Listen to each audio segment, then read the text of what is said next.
Salutations, fellow readers! On today's literary itinerary, we're going shopping at a bookstore to spend the $100 gift card I was generously gifted. The plan is to go to Barnes&Noble and find books that I'm interested in, put them in the basket, and then, before checkout, I will look online to find them cheaper secondhand. That will be better for the environment, and it'll get me more bang for my buck, so I'll get even more books. The catch is that for every new book I want to bring in, I need to be willing to give up another one and send it out of my collection in order to prevent overconsumption. My book haul wound up being 14 books that were new to me. They were approximately $6 a piece. Admittedly, one of the hardbacks was $11 and the new release was $18.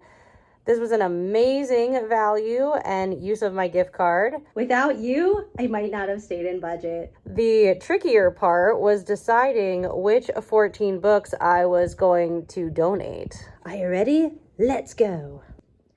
The most straightforward replacement is donating my old paperback copy of Wicked by Gregory Maguire in order to get a special hardback version.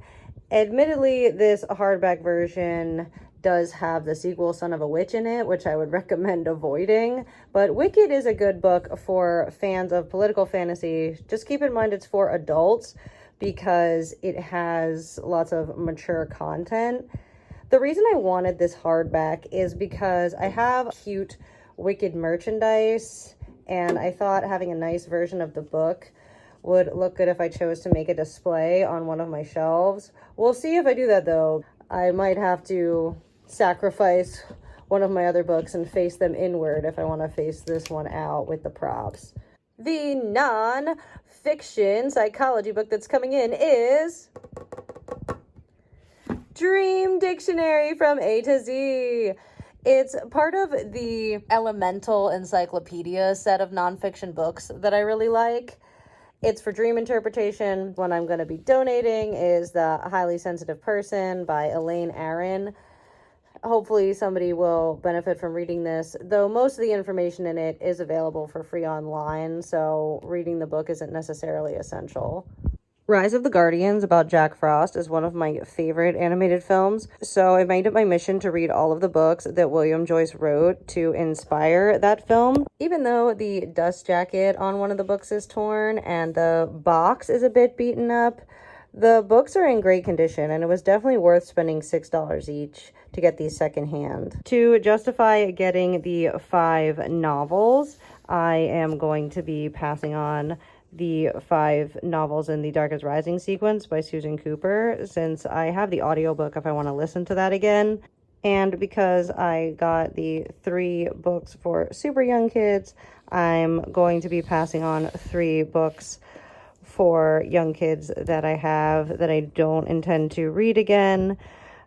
These 2 are super cute, and I'm going to give them to my cousin's kids since I've already read them a couple times. White Fox I didn't finish because I was disappointed that it's supposed to be from the first-person perspective of a wild fox. And somehow the fox describes garments that humans wear as if those are words that a wild animal would know. I'm not necessarily blaming the author for this oversight because it could be a translation issue since this book was originally written in Chinese. My opinion could certainly be impacted by the fact that I loved Warriors by Aaron Hunter when I was a kid, which is from the perspective of wild cats, and it describes humans as 2 legs and their vehicles as monsters, so definitely having their own vocabulary for everything. I actually need to do a reread of these in adulthood.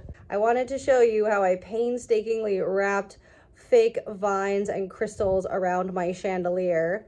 I'm donating these 2 young adult fantasy romance novels by Amelia Atwater Rhodes in order to justify buying and keeping these 2 adult fantasy romance novels by Sarah Rosh. I only enjoyed one book in the Den of Shadows, which is Midnight Predator, and that's the only book that doesn't have romance. I've already read it twice, and I don't think I'll read it again. Another book I'm going to be decluttering is The Seeing Stone by Crossley Holland. It is marketed as an Arthurian retelling for children, but it doesn't read that way at all. It's just about a regular old peasant boy named Arthur who is given a magical seeing stone by Merlin to see an alternate dimension where there's a boy named Arthur who's a prince with a magic sword. And it's super boring and not relevant to children, because the main plot is that there's a girl that Arthur knows who is pregnant out of wedlock, and people are treating her badly because of it.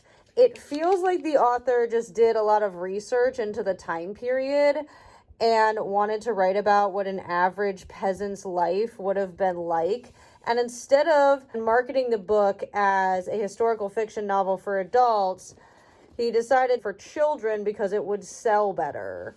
A book that I'm going to be having now instead is an actual history book, and it's supposed to be practical application if you're into it, about tarot cards, because I'm really interested in how the practice came about and has changed over time.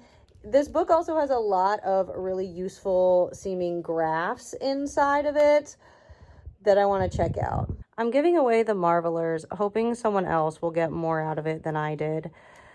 It spends so much time on the starry setting that it neglects to develop much of the conflict of the plot. And I found the fact that the female main character and her male friend had multi-generational families where everybody was nice and healthy and had great relationships seemed unrealistic and boring to me. I'm sure that probably says something about my own family, but that's how I felt. I've spent so much of my life being a massive fan of Winnie the Pooh in terms of the show and the films, but I've never actually read the book.